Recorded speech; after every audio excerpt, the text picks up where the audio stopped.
Hello everybody and welcome back to Red Eagle Politics. Make sure to like this video down below and subscribe to the channel if you are new. So we haven't seen a lot of head-to-head polls or even primary polls out of the 2022 cycle yet, at least that have not been worth analyzing, but now we're starting to delve into some of these races as some of the primaries are getting closer and as we are approximately 7 months away from the general midterm elections here.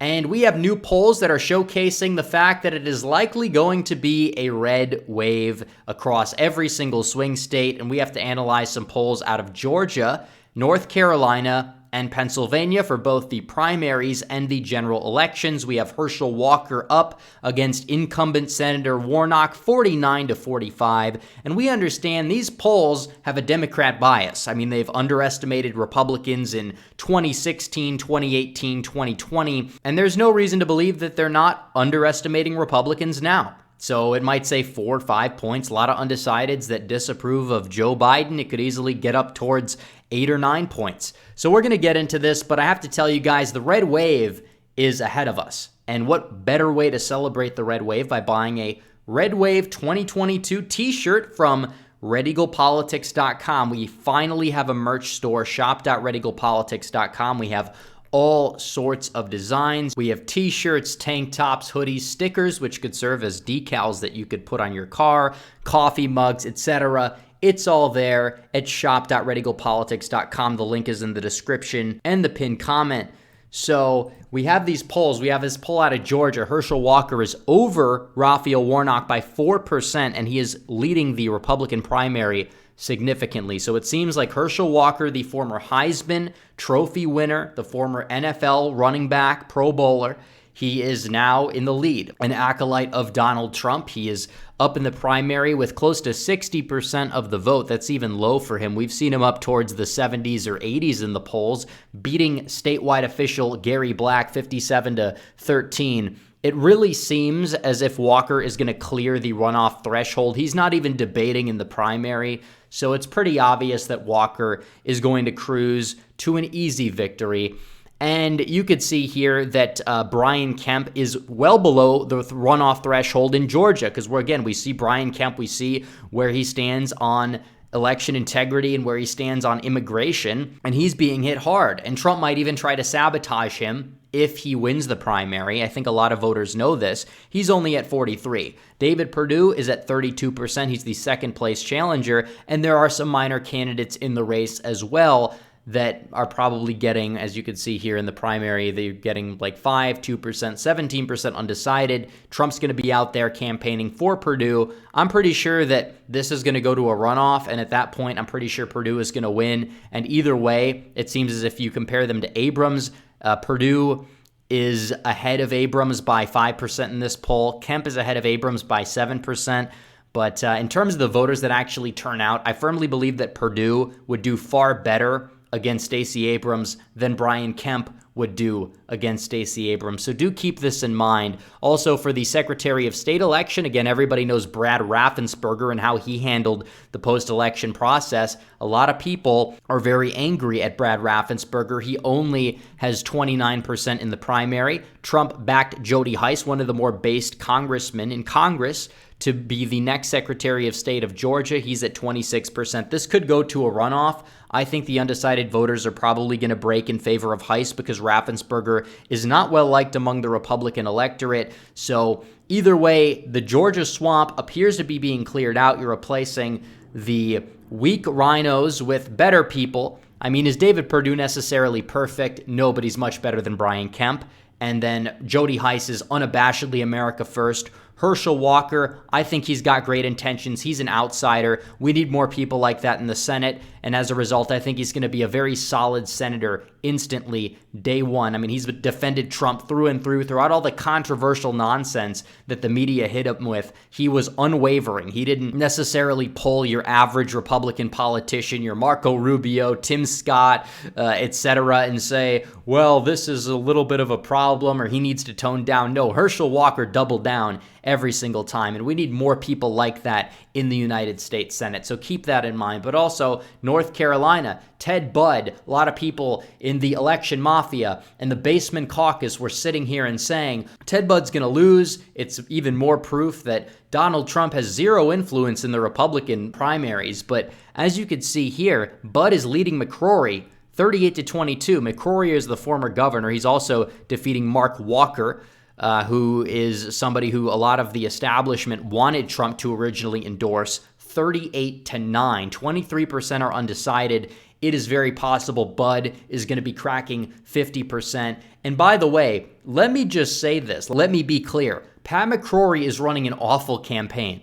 Like, he is cucking to the establishment so much. Like, this was the guy who was viewed as like far right because he passed like the bathroom bill back in 2016, and he actually underperformed Trump by like 4 or 5 points. And that's why you have Governor Roy Cooper, is because McCrory bungled the election because he's so incompetent. But he's running to the left of Budd. He's running into the establishment. He's trying to galvanize who? Liberals to his side. Take a listen to this ad right here. At what happened on January 6th, and it was nothing. It was just patriots standing up. Wow, this crowd has some fight in it. He's a very intelligent actor. But remember that Zelensky is a thug.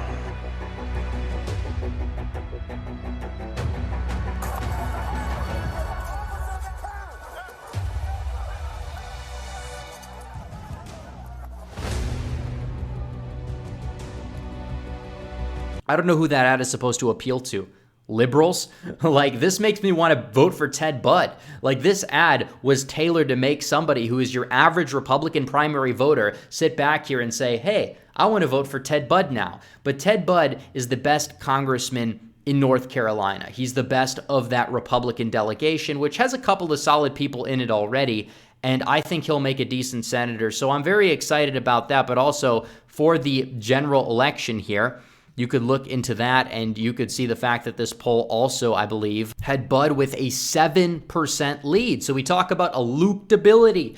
Oh no, the More America First Republicans are not electable. That's what they'll say. But then Ted Budd is a 7-point lead over the Democrat frontrunner. Pat McCrory is down by 2. Mark Walker only has 5%. And Ted Budd is the only person that is cracking 50%. So that should tell you everything you need to know about these people that will sit here and say that Trump endorsed, Trump-aligned, America First candidates are unelectable. They can't win. Not true. That's nonsense. I don't want to hear it.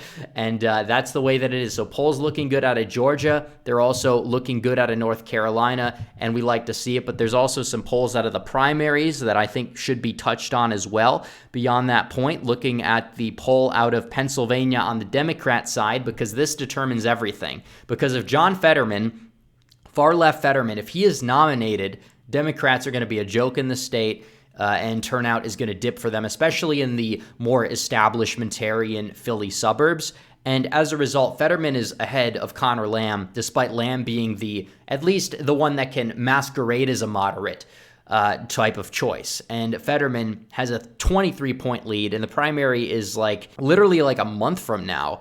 And Lamb in every single poll is way behind Fetterman. There are a lot of undecideds, but I think Fetterman is going to pull off the primary, which means that Republicans, no matter what, are guaranteed to hold the seat. But on the other hand, we need to make sure that Republicans nominate somebody other than David McCormick. McCormick is the worst choice in this race, regardless. Oz is a history of being a social liberal as well. I'm not a fan of him. I don't know who Trump is going to endorse. We'll have to wait and see. But I really would prefer Oz to McCormick, but I would probably prefer one of the lesser-known candidates to Oz at this point as well. Because, again, Oz and McCormick both have a history of being social liberals. McCormick was trashing Trump, though, as late as 2021. I mean, this is a guy who's a globalist through and through, supported amnesty, who supported mass immigration, supported foreign wars, is weak when it comes to trade with China. He's a train wreck all throughout. I would personally prefer Oz because he's less of a proven product, to the point where I think he'd be malleable enough to fall in line, but I don't want to settle for him either.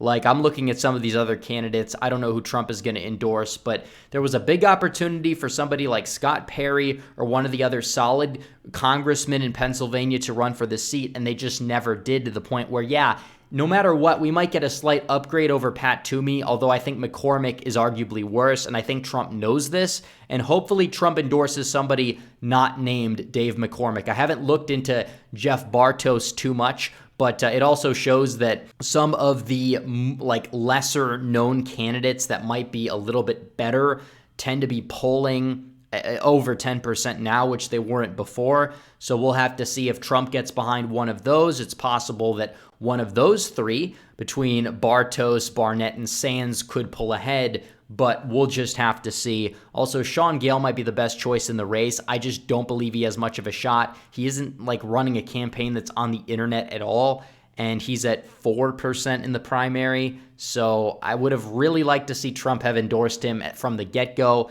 but I think Trump is just looking at people and seeing that, hey, this person's not fundraising, they can't win, and I think he wants to keep that endorsement record as high as it possibly can be.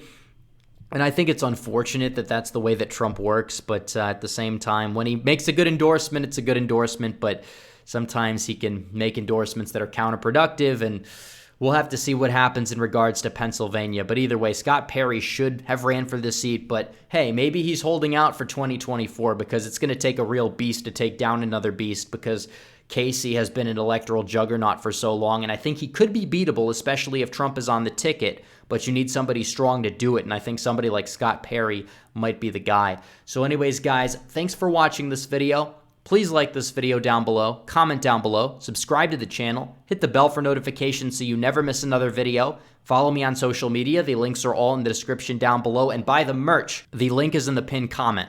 As always, guys, thanks for watching. Red Eagle out.